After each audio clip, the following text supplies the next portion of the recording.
Hello, I'm Krista McAllister, and welcome to Cerius Leadership. Whether you are growing your business, growing your career, or possibly both, thank you for listening. And I am joined today by one of my favorite people, Mary Sadat. I, Mary, you've spent most of your career in healthcare as a leader and as a turnaround COO. You now spend most of your time advising CEOs on business growth. So I'm excited to get into some discussion today because we know how much has changed in recent environments. And I'd love to get your insights and advice for kind of today's leaders and the leaders that we need to be tomorrow. Before we do, I always love, first of all, welcome. I'm Thank so you. excited to have you.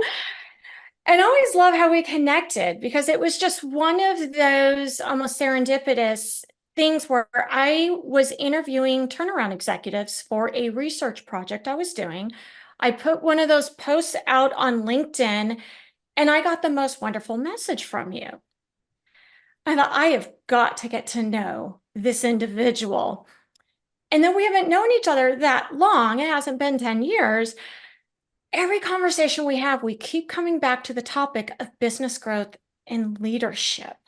And I think between this relentless advancement in technology, we've got all these shifting societal expectations. Leaders are so challenged today to be adaptive. They've got to be innovative. They've got to be resilient. And it almost seems like we need split personalities. I'd love to hear from what you're seeing out there, the CEOs that you're talking to and advising. What are some of the challenges that you see them facing in the current environment? I think they're exhausted, Kristen. I, That's I'm exhausted just number talking one, about it. I'm with right? you. Right. And the beauty of technology is that, it serves as such a beautiful tool for facilitation for what we're doing right now, you and I. I mean, thank you, technology. And then AI has come into the picture, which is Mhm. really, really helpful. But I think the burnout factor with leaders is something to note, and it's a challenge because there's a lot of newness in terms of leadership, and you mentioned the leadership of today and the leadership of the future. And I see a beautiful role of technology along with the human factor and the human element and all those beautiful soft skills in leadership that we still are still important, and they won't go anywhere. But what I find that more and more leaders are experiencing a burnout factor, which really, as an advisor, I feel that they need to practice a lot more self-care. The reason for that is we've got an economy that some people say is bad, some people say is good, some people say, okay, so we've got all that going on. We've got an election factor that has come into play at the present moment, with a future that we don't really know which direction will go, in terms of the country, perceived or reality. It is a consideration with leaders. And then we have teams that are also challenged, because we're introducing new technology for them. We are looking at technology being added for productivity and profitability. But Mhm. at the same token, there's the mindset shift that is required, and there also the training that is required to incorporate all this newness. You talk about the burnout rate. I love that you're mentioning it at the leadership level because so often we're talking about our teams getting burned out and employees being burned out, and we're needing to care for them as well as ourselves. What are some things that, as you're working with CEOs, you're able to say, okay, this is the tipping point here. How can we reduce the stress, the pressure? Because it's coming out in a number of different ways, Mhm. from how we're reacting to overscheduling to, just as you mentioned at the very beginning, we're just exhausted. Yeah, yeah. I really sense that that's what's going on. We expect a lot of our leaders, correct? But at the same token, they're human beings too. So they have all those things that their teams experience as well, and then some. Actually, I had a conversation today that is rather pertinent to this, Kristen, and it was about this individual that had just gone on vacation and came back and had some soul searching about, what am I really doing? Am I doing this right? There was time for reflection. And that time for reflection was very productive. But at the same token, it also led us to looking at the life of the leader, okay, in terms of how balanced is that? We're always focusing on our teams, which is a wonderful thing. But what about the leader? What about their life? What about them being able to say no sometimes? What about them? Are they comfortable with that? What about them balancing this work-life balance? And I think that it's a topic that sometimes we sort of forget about the leaders, because if we go on LinkedIn, for example, there's so much on how to be great to our teams and how to, do this. But I think that one of the shifts I'm noticing more and more is given so much that is happening in the arena, some of which we discussed, and others internally within each leader's company, is that more than ever, life self-care and life balance is needed. I love that term, the life of the leader, because we also, as leaders, we have a life cycle very similar to businesses. And you go through that life cycle where it's all about you and you've got to work as hard as you possibly can. What is a good trigger point or turning point before you burn yourself out You got to to work say, smarter rather than harder. I was talking about this with my client today, how, being an international person, having also lived in Europe and educated in England, I sort of have that mind, that worldly perspective rather than just the United States perspective. And I think we applaud our leaders when they are answering emails at 8 p.m. on a Sunday. Now, is that really productive for a CEO to do that? Maybe that is the only option. Maybe that is the only choice. But does that really move the needle of profitability for organizations?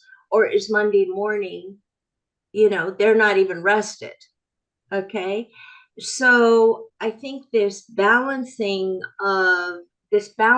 act is, I feel, in the arena that we're in at the present moment, probably very important for leaders to be cognizant of, to be conscious of, and be able to. We don't want to burn out our leaders, people that are in leadership positions within an organization are of great value. They have gotten to that place because of who they are and the expertise that they are bringing into that organization. You, out of everyone, will know that because you're an expert in putting leaders in organizations. And so we want to be about, we want them to be of value, but we also want them to be of value to themselves so that they don't have to go through a life cycle situation, and be able to reach out to someone like you, Kristen, and say, I could use some help.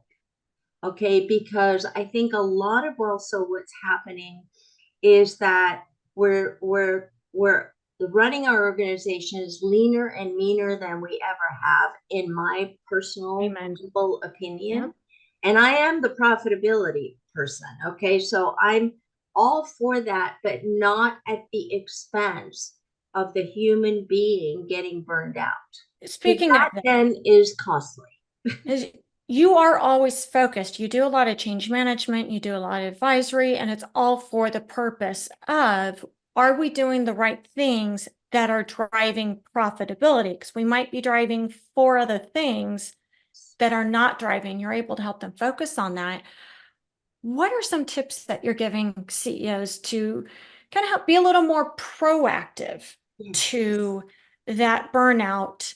Say, where's a good starting point? Because when we make changes all at once, it never works. Never does, never does. What is that expression? The slow person wins the race, or whatever that is. I'm always so bad at What remembering. is it that I think it's the if you want to go slow, go alone. If you want to go fast, go together. Yes, yes. Proverb. And so thank you for that. So it's fresh in my mind because I was working with this individual this morning before us. So data is our best friend. Okay. So data analytics, decision making is always very, very helpful because what it does is it allows us to objectify some of the things that we might be doing that are really not productive. Or decisions that we might be making that are really not being that productive from a profitability perspective. So, working with one CFO, in my opinion, as to make it really, really tactical and tangible, I think any COO, CEO's best friend is their CFO. And I go into organizations sometimes, and I have experienced it even before I was on my own, is that CMOs, COOs, CEOs really undermine that data. And I think the reason is because, they are strategic, they are intuitive. This is why they are in the roles that they're in.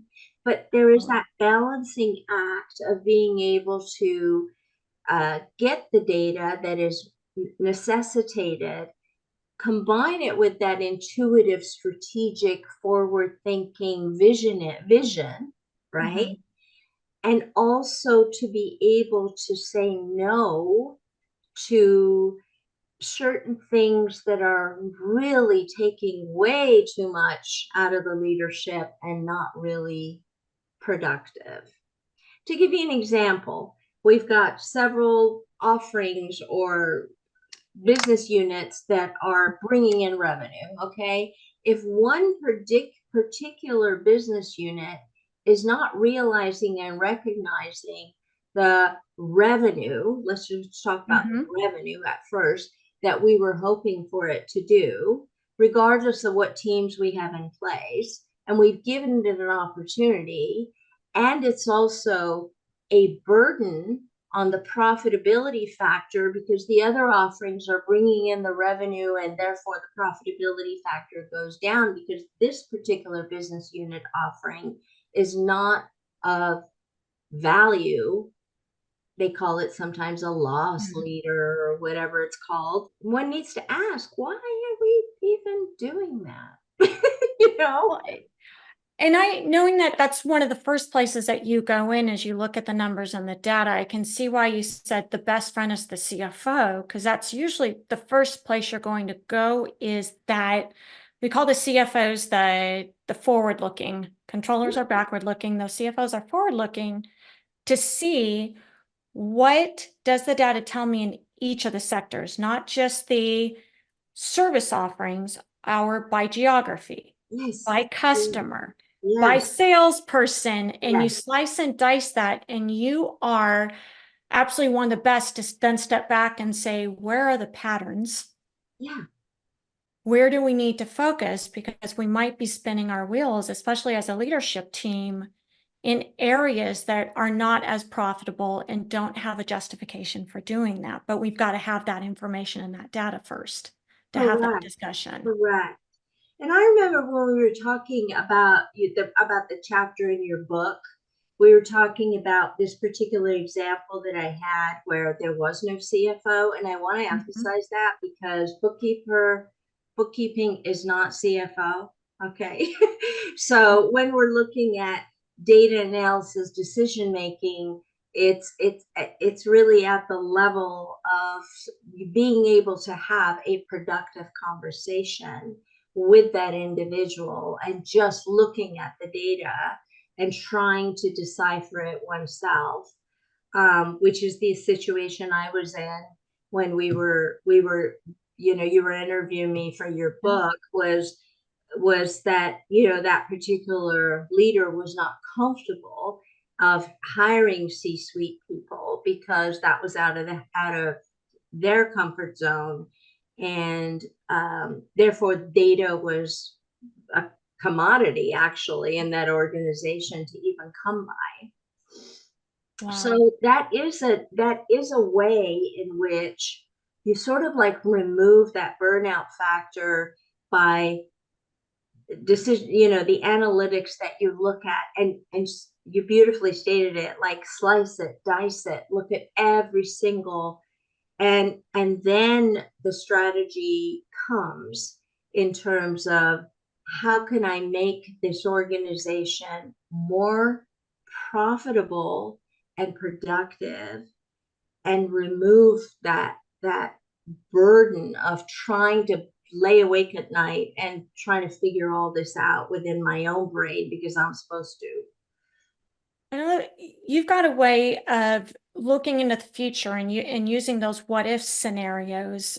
We talk about that being proactive because the data also gives you that ability to what do I need to be 2 steps ahead of? I get the challenges I'm facing today. What challenges do I not see in the future?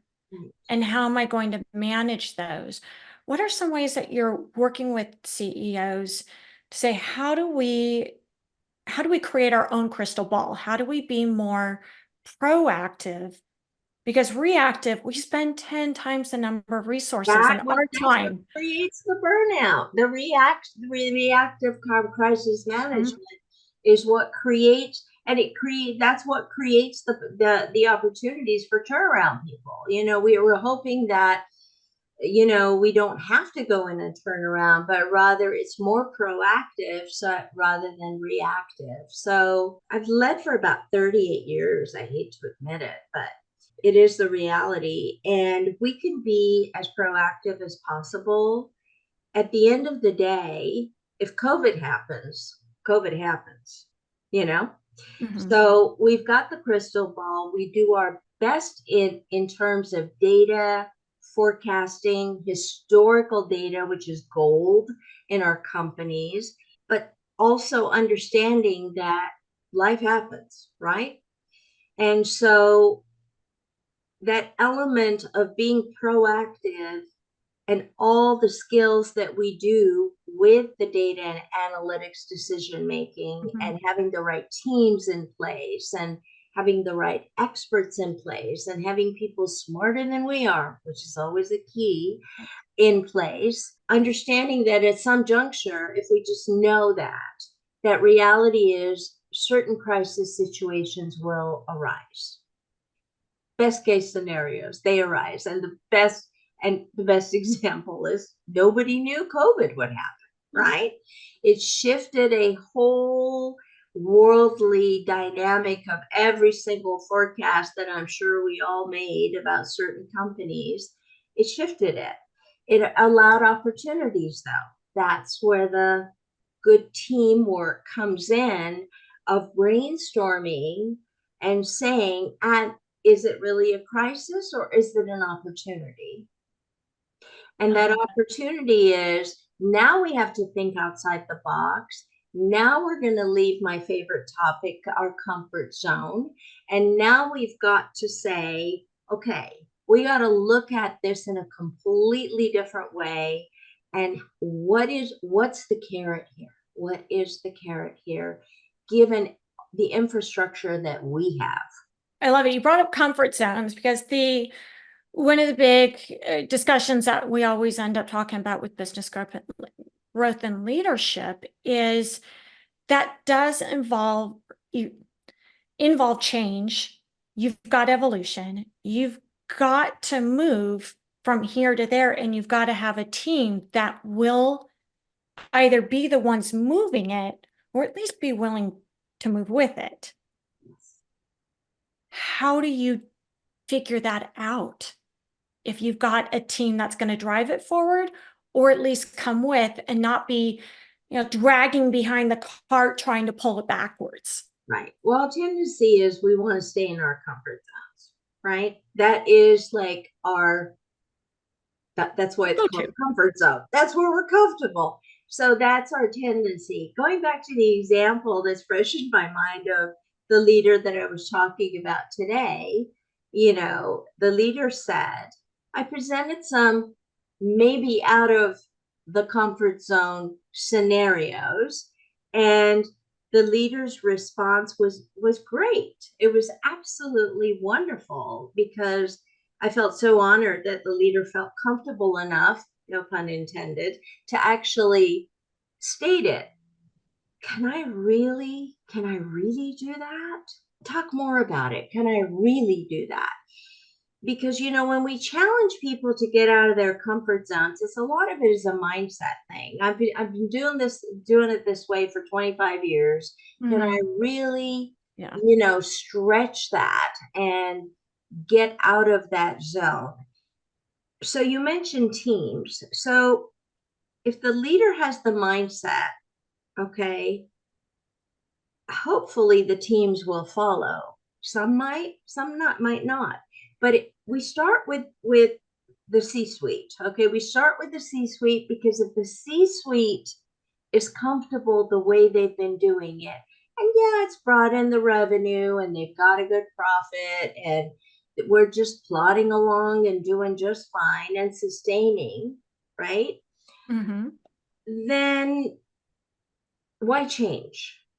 Why change? The only time that a leader will be comfortable getting out of their comfort zone is because that profitability factor. I remember the first time we spoke, you said, Mary, the leader wants 25% more revenue.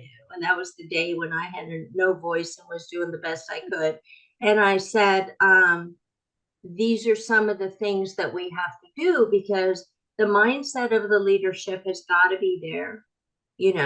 Really, do we want to do this? Because we can't keep doing the same stuff and go 25%, over whatever budget we created Yep. for ourselves. The second thing is that we're going to have to challenge our leadership teams. And then we got to challenge our mid levels. Then we got to challenge the entire organization in terms of getting them out of their comfort zone. I can tell you, comfort zone is a big topic right now with AI, with technology, right? Not everybody's Absolutely. embracing it. Not everybody, in one organization that I'm a fractional at, oh my God, it's sort of like, why do you want us to even like do this or do that? Or, it's really, really hard for people to embrace something that they know it's such a cool idea, but if you actually want to execute and implement, it's a whole different ballgame. Well, as you talk about, there's coming up with the idea, there's the execution and implementation. Somewhere in the middle, there's that planning. And AI is such a great example because you can ask 10 people, have you used some of the AI tools that are out there? And they say no. Well, if I spent 15 minutes showing you these tools, Right, would you then use them?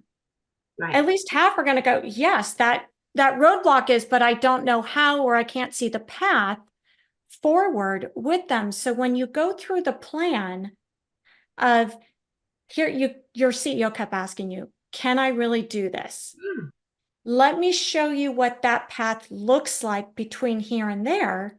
And it's, oh, execution. absolutely, we can do that. It's Yes. let me build you the bridge. No, you can't jump from here to there right now. Yeah, Let yeah. me build you the bridge. So as a business owner, how do I get my leadership team? How do I first recognize who's going to help me build the bridge and who's going to walk across it Yes. versus those who are going to stay on the other side or possibly I've seen some individuals try and cut the rope while Correct. everyone's walking across the bridge. Yeah. What are some exercises or some techniques to kind of quickly identify? Sure, sure. Yeah, and I do reference our comfort zone talk, even though didn't have a voice. But the one the example that we mentioned in there was the fact that, you get the team in a room, right? And you say, we're going to change the logo colors. Do you remember that one, Kristen? It's my one of my favorite. I Yeah, love we're going to the change because you the can logo see that one. colors. And then we're just going to watch people's reactions as to, you're going to get, what do you mean? The logo's been the logo for the last 15 years and it's worked and it's not, and everybody likes it. I'm on the phone with customers and they're just like, they love that logo color. To the other spectrum of, oh, I've always hated that logo. Thank God we're finally going to Yeah. change that. To the middle of the ground where the person that says nothing, we got those people always in Yeah. meetings, right?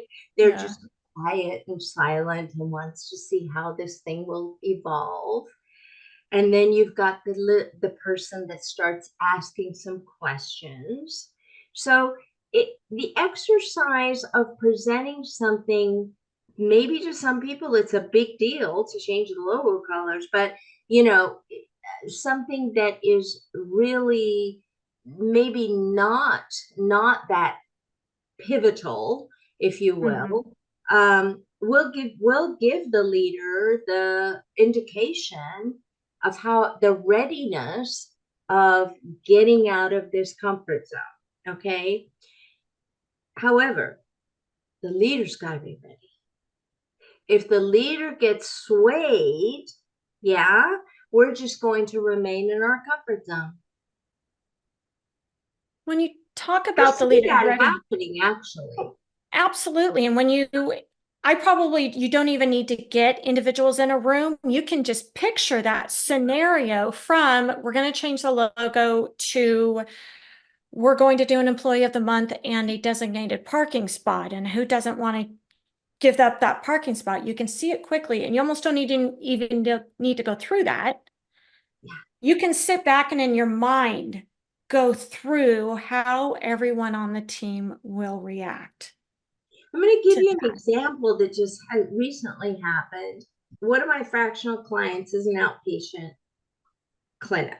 Okay. The clinicians really don't have team meetings because they don't have time to have team meetings. All right. It's a very, very busy outpatient clinic that's open many hours. And they always schedule team meetings and they go over like, our the documentation needs to be 1, 2, 3. I mean, but they never have a team.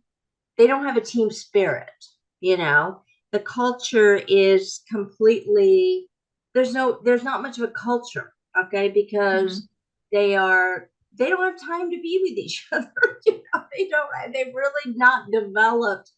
The conversations are very task oriented. And healthcare is notorious for that. To be able to carve out time to build culture and all that.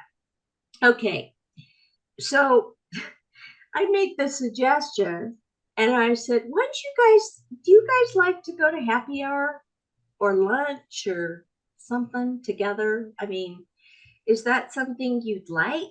Offsite, just go shoot the breeze, just talk about whatever. Do you guys like to do that? Oh yeah, we'd love to do that. So finally, a lunch, actually, a late lunch on a weekend was agreed by all of them to go to because your company's going to pay for it. It's paid time, and they just get to, enjoy each other, get to know each other. Okay. Well, guess who was up in arms? The non-clinical team. Okay. I don't understand why we weren't invited. We were not invited. So we're going to have our own lunch? And I said, well, but you guys are constantly meeting. Okay. And you have a great culture, in the admin arena. You're going out together. You have time that is non-patient related to be able to, what is it, the Mhm. Kool-Aid chat or whatever. You have time for that. These guys don't have it. They don't do that. Well, it was probably about conversations that I had to have with the administrative team because this was out of the norm. We'd never done that before. To for them to comprehend and understand that they're not better, they're not getting something that you're not getting. If you want us to do that with you guys, we can. But you know that the really the necessity is with that particular group. So hopefully we don't have to have any more conversations about it, but it created havoc. In that specific instance, that is one, but it's representative of probably 10 things that happen during any given week. And as you do something that's out of the norm, that's change. Not everyone's used to things changing. That communication piece. And you just hit on it is we then had to have two conversations about it because that's not something that you could necessarily anticipate. Knowing that there's a lot of fear wrapped around potential change, what are your recommendations for communicating any change that's going to happen or as information? Because information gets out quickly. I have to give this part of what I'm going to talk about to a book by Kenneth Blanchard. Okay. The granddaddy and the creation of the book, The 1 Minute Manager. Okay. And that is a book that I actually, any manager that ever gets promoted, I gift to.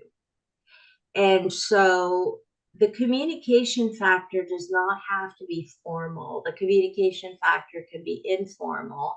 If we're working in a virtual world, it can be picking up the phone or just saying, hey, let's get on a Zoom together. It doesn't have to be like we have to set a meeting and, make it, but it's just, by the way, we're thinking of doing this, wanted you to know that, you can always talk to me about it. I call it the 1 minute check-in. I use that word a lot. And I just say, hey, can we do a 1 minute check-in? And we just go huddle in a little corner. If it's a 1 minute, if it's remote, again, you can do a 1 minute check-in with, via phone or via Zoom or whatever. It doesn't have to be a long-winded, put on the schedule kind of a thing. But the goal is to keep the communication flow going. And for people, you mentioned the word fear, and you're absolutely correct. Yeah. Change and taking people out of their comfort zone creates fear. It is the job of whether you're a manager or a C-suite to keep people informed. The best lesson I learned was when I interned at Hewlett Packard. We won't say how long ago. And I was taught that it is imperative that you are in contact with your team. Mm-hmm. Okay. And that's why I came up with the term Kenneth Blanchard, God bless him. He's alive, well, doing phenomenal. I follow him. And I just call it the 1 minute check-in. Okay, so you can check in, you can keep people informed. In the olden days, it was management by wandering around. These are concepts that they're not outdated. They were just common sense stuff that as leaders we learned and we did. And it's just sound leadership. And I teach that to all my managers that I promote, and I want them to be in touch with their teams. I like them to not be hidden away, but in the forefront and communicating. Because if there is an issue and they are having a challenge with it, you want to know. And I always love, there are some leadership tenets that just never go out of style. At the same time, we do tend to evolve certain things. One of my favorite questions I love asking leaders is when you're doing that check-in, what question are you asking? Because it used to be, well, I ask, how are they doing? And now you ask that and the answer is, I'm fine. I'm okay.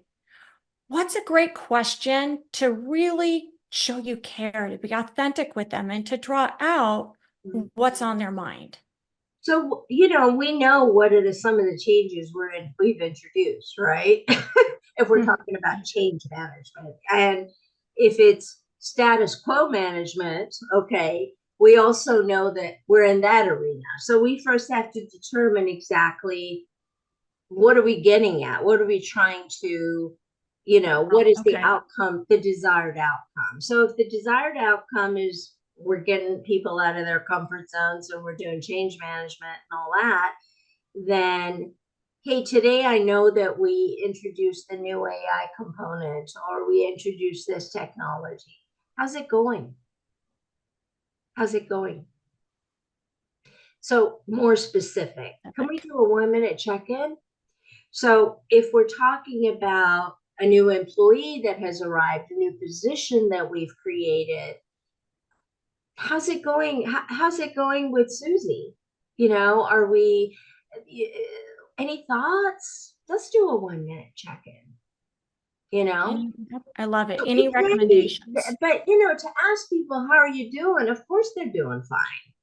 That we have to think about, why are we doing the 1 minute check-in? What is our objective as leaders? Okay, are we doing the 1 minute check-in to actually communicate and have a back and forth, or are we doing a 1 minute check-in because we want to feel good and say, well, I did my check-in, everybody's fine?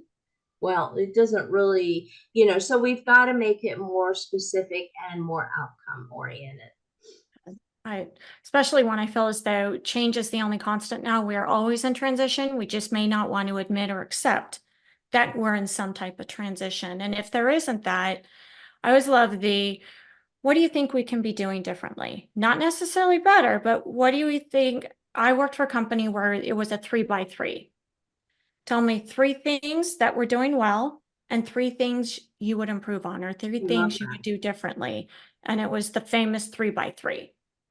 You Love could walk up to anyone and say, give me a 3 by 3 on XYZ. And mm-hmm. it was so commonplace. There was no worry or fear on being honest Mm-hmm. about it. And they just kept this running list. The leadership would get together, talk through all the recommendations, Right. and you felt like you had input and you were part of that. Yes, yes. Also for the leader also to take some ownership, in terms and be authentic and say, I'm really looking to you guys to help me, come to a decision. Or, I've looked at the data, we've spoken, in senior leadership, but I'd really like to hear from you as well. What are some of your thoughts? Because, when it gets to execution, and if you don't have buy-in, it Yeah. ain't gonna get executed, my friend. Because you have to start this process of now communicating reactively rather than proactively that you've included everyone. I love it. Stepping back on some of the things that we've discussed, you were to look at some of the key takeaways and advice that you would give a business owner, CEO, or maybe even a member of a leadership team that's struggling with some of this. What advice would you give them, or where to start? Take a step back. Take a step back and just try to remove yourself. I mean, people talk about retreats and all that kind of stuff. There are good things. I mean, good things come out of those Mm-hmm. getaways, if you will. I think the part about taking a step back is also to be open and honest and say, hey, I may need some help. I'm, I, I've got some initiatives I want to get off the ground, Mm-hmm. but I'm already overloaded. It's okay to say that, and regardless of what size organization we are, I think that um, preserving the leader's sanity, frankly, a lot of times is a good move. And so if it's calling Kristen and Cerius and saying, hey, do you have an interim person to help me out with some initiatives that I need to get off the ground? Or, it may be a short-term project. It may be a 3-month project. It may be, I have no idea what it's going to be, but this is my budget. I can figure it out. But I think that that is money well spent. And I say that because oftentimes as leaders, we're supposed to know it all. We're supposed to be all. I've certainly done that. I'm not going to tell anybody that I need help. Oh my God, that would be horrible for me to admit that. But the admission of that helps with the burnout factor, moves our initiatives forward, and thus creates more profitable organizations. I can absolutely see that where we're seeing the rise in that outside assistance or outside perspective. I know why your plate is full right now, and that's that CEO advisor. That's that individual who can, from an outside perspective, provide some much needed advice because you've got decades. You quoted the number. I won't. You've got decades of experience. You've got global experience. You've got various industries. And there's so many individuals out there who have walked that path before. They've built that bridge before. They've done that before. And they don't necessarily need to step in and take stuff away. Start with an initial conversation, maybe a couple of conversations. You may have all the tools, we're just not using them properly, or we're using too many, and that's burning ourselves out. We're not leveraging our team well enough. And you have such great foresight to be able to know what questions to ask and get to the heart of what's really causing this. Yeah. Let's address that. Yes. And that advisor role is, I think, just almost critical at this point for business leaders. I think And so, Kristen, because also it's a safe space, that's a great point. and it's not in front of their teams, in front of their direct reports. It's just a safe space to be able to really let it all hang out. and the role of the advisor is to be non-judgmental. Mhm. And I'm very, very grateful I have a master's in psychology, because it's very, very helpful to just be able to focus on profitability. Yes, that is the focus. However, be able to allow the leader to talk. It's not counseling, it's them being a better leader and for the sake of the Yeah. profitability of their organizations, but being in a safe dynamic that they can really share if they're burned out, share if they're, struggling, share if they're, not knowing what the crystal ball is supposed to look like, and helping facilitate that thinking for them, and just infusing some of the experience that, at Cerius you have so many of those people with umpteen experience that can just allow that to happen. We've been both been very fortunate to see so many amazing leaders really move the needle and grow organizations and do it in a way that's healthy for them, healthy for their teams. Because when the leader at the top isn't healthy, the teams see it and they'll burn themselves out as well, and they will overwork and they will answer those 10 o'clock calls. So really us setting that example, as well as asking for help, or Right. simply having that advisor there and that coach. And then we get it for our teams. And it's just amazing of that ripple effect and that impact that you've had with so many companies and clients. I love it. Mary, thank you so much for Thank joining me. you, And Kristen. Thank you for having me. This was delightful. I thoroughly enjoy it, always with you. it is never dull, always enlightening. And I learn something every single time. And I'm sure we will do Most, it again. most kind. Thank you, Kristen. Thank you for joining me on Serious Leadership.